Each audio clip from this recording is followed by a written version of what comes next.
People always think they've got it all figured out, don't they? Walking around with their plans, their little schemes, so sure they're untouchable. But the funny thing about power? It makes you blind to the whispers in the shadows, blind to the cracks forming beneath your feet. Preparation is such a curious thing, isn't it? People see setbacks and struggles as signs of weakness, as if they're losing some invisible game they didn't even know they were playing. But let me tell you a little secret. Sometimes what you think is defeat is really the first move in a masterful game you can't yet understand. Every stumble, every failure, every laughable little humiliation, it's not the end. No, it's a rehearsal. You see, when things fall apart, it's not because the universe has turned its back on you. It's because someone's rearranging the pieces, carefully, deliberately, like a craftsman chiseling away at a masterpiece. Those moments of frustration, of pain, that's the sculpting. That's the shaping. It's not random. It's not chaos. It's preparation. And who's doing the preparing? That's the real mystery, isn't it? But let's think about preparation for a moment. It's not flashy. It's not glamorous. It's not the kind of thing people celebrate, is it? They only see the final result, the big reveal. But preparation? It's gritty, it's painful, it's raw. It's the part where you're on your knees, thinking you've been abandoned, thinking nothing makes sense. It's the sleepless nights, the doubt eating away at you like a hungry rat. It's when the world feels like it's laughing at you, and maybe it is. But that's okay, because the laughs won't last. What people don't realize is that the bigger the fall, the louder the comeback. It's a kind of symmetry, you see, a poetic little balancing act. When things look their worst, that's when the real work is being done. It's like a slingshot, you get pulled back further and further, all the tension building up, and then, when the time is just right, snap, off you go.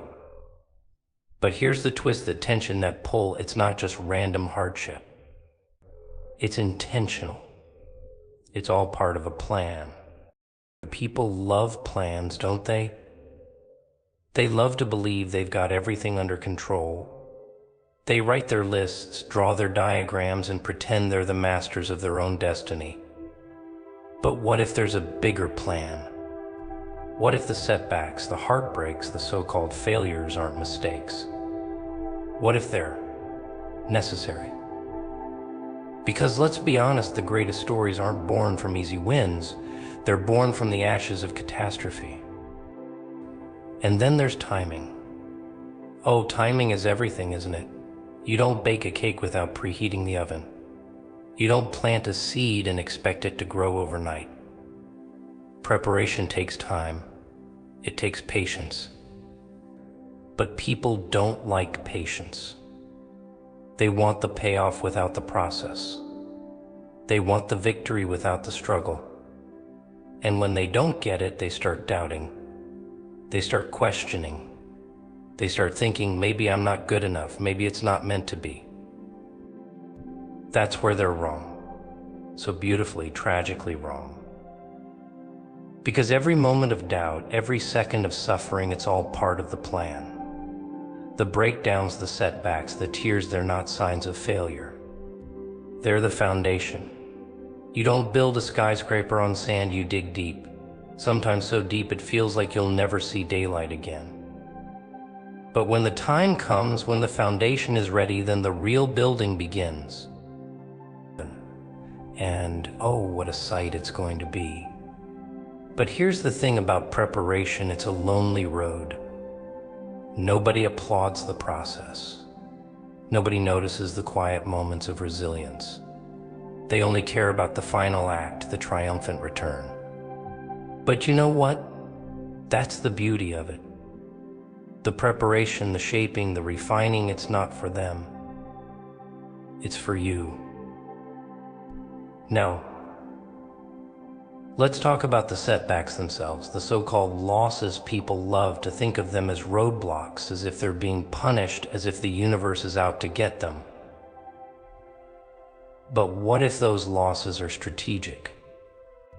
What if they're the setup for a much bigger play?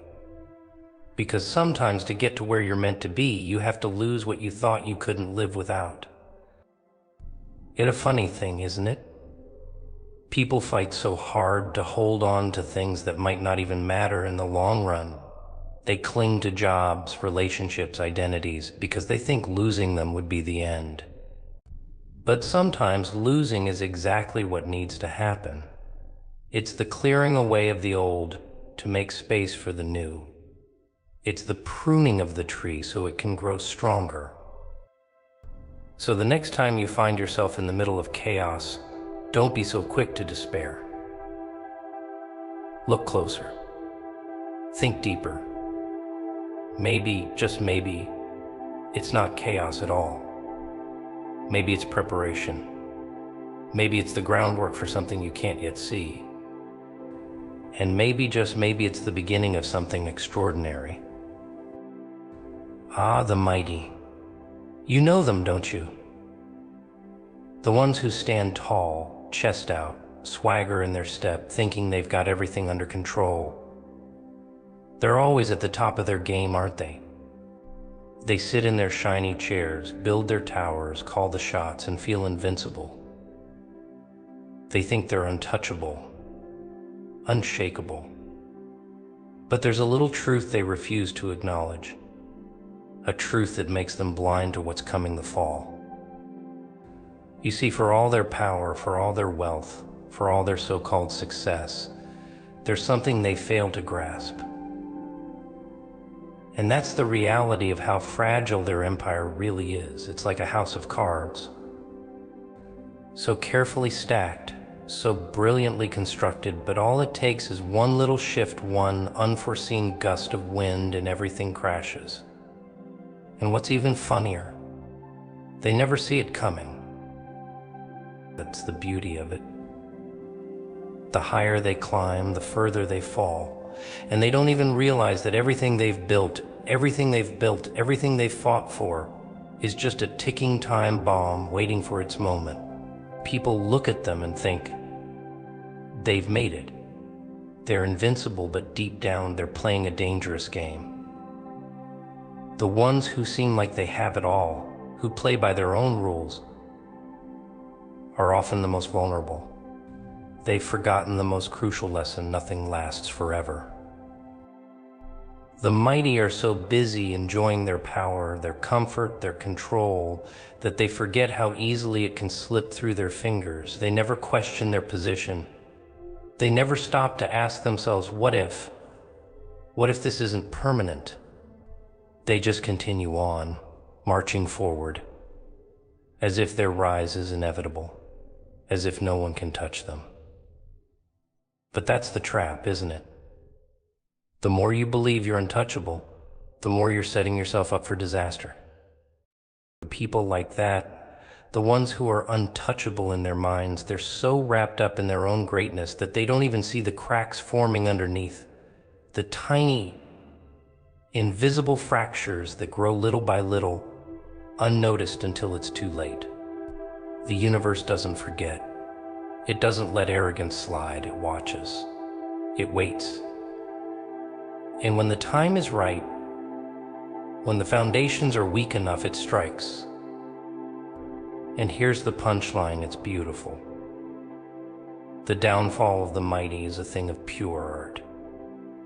Because when they fall spectacularly. When they crumble, it's not a slow, quiet demise. No, it's loud. It's public. It's a display of how fragile their power truly was. You watch them spiral, grasping at anything they can to hold on, but nothing works. Because when it's time for the mighty to fall, there's no stopping it. All their schemes, all their manipulation, all their calculated moves, it all turns to dust. It's the ultimate humbling. The ones who once looked down at the world from their thrones, the ones who had the power to destroy, to control, to dictate, they're left at the mercy of something far greater than themselves.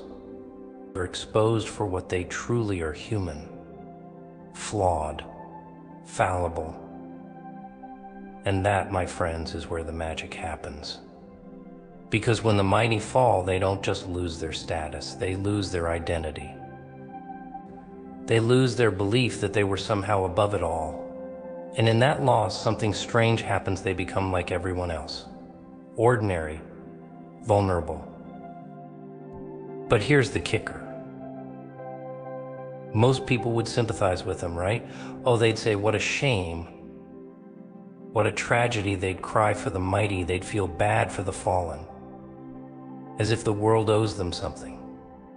But I don't. I don't feel sorry for them. No, the mighty get exactly what's coming to them.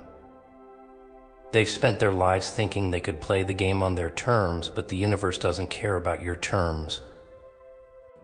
It doesn't care about your ego. It doesn't care about your empire. You can't cheat fate. You can't outsmart the inevitable. You can't run from the laws of the universe. And when the mighty face their downfall, it's not a cruel twist of fate. It's justice. It's the universe reclaiming what was always supposed to be. It's the price they pay for their arrogance, for their refusal to see that they're not above it all. And the best part, they won't even know it's happening. They'll keep trying to control, to manipulate, to hold on to the illusion that they're in charge. They won't realize that the real power is quietly slipping away from them, inch by inch, until there's nothing left but the rubble of their former selves. And in the end, when everything comes crashing down, they'll finally understand the universe has no mercy. The mighty fall, and they fall hard.